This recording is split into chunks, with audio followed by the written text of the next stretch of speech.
Sur la table de l'ouvrier, des instruments prêts à l'emploi. Rien de bien fameux, pas plus que le matériau qui lui aussi attend de l'autre côté de la cour, que les mains habiles de l'artisan viennent le façonner. Lui, c'est le ndjembé, instrument de musique traditionnelle et ancestrale, à la fois messager et porte-parole du fait secret qui se transmettent en chant et en danse. C'est justement au cœur de la forêt qu'on retrouve son élément de base, du bois, raboté par-ci par-là et foré en son milieu dans la forme d'un mortier africain. Ensuite le revêtement. Pour le cas d'espèce, la peau de chèvre fait l'affaire. Mais avant tout, elle doit subir une préparation particulière. J'ai d'abord tanné la peau. Tanner comment? La sécher, l'accrocher au mur ou bien sur une palette comme une table ou bien un contre-plaqué épais où je tends la peau, comme vous avez vu celle-là. Voilà, celle-ci elle est déjà tannée.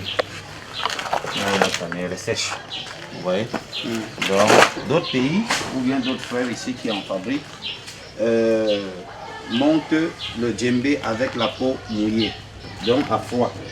Dans les zones comme Douala ici, nous sommes à Douala au Cameroun, particulièrement au quartier d'Edo, Bonateki. Là, il fait maintenant beau temps, il n'y a pas de soleil. Si je m'aventure à monter le djembé avec la peau mouillée, donc à froid, le djembé peut sécher peut-être 4 jours après ou 5 jours après par rapport au soleil.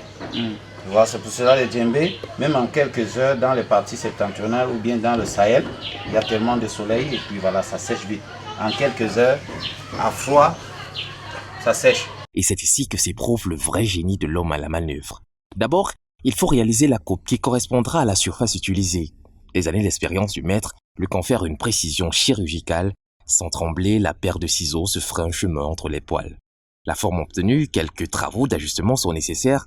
La lame de rasoir se substitue alors aux ciseaux pour une tâche bien précise. Facilité à la monture, parce que dans les extrémités là, les poils restent et c'est ça qui attire souvent les souris ou les insectes. J'ai rasé aux extrémités pour que la monture soit plus facile. Et comme vous voyez, je dois faire comme ça. Il faut vraiment une précision. Parce que si ça glisse, il y aura des phasages. Donc le djembé sera pas bien monté.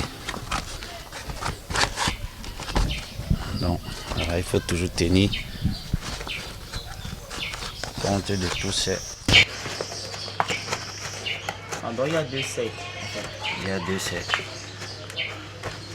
Le premier cercle c'est pour maintenir la peau. En fait, c'est pour coincer la peau.